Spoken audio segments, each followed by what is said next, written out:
Организаторите на Зимзолен треба да се изјаснат за забелешките од инспекцијскиот надзор до денеска. Општина Аеродром треба да постапува, но се уште не се открива на кој начин. Дали со отстранување на забавниот парк или со санкции за утврдените неправилности.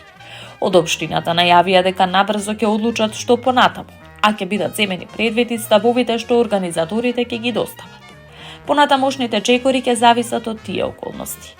Зимзолен работи без дозвола, така констатираше град Скопје и наложи на општина Аеродром да постапи.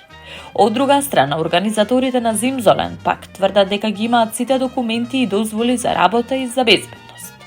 Во исто време при инспекцијските контроли, Државниот пазарен инспекторат, Агенцијата за храна и ветеринарство и Управата за јавни приходи утврдиле вршење нерегистрирана дејност и најавија казни за немање фискални ниту пак услови за продажба и производство на храна.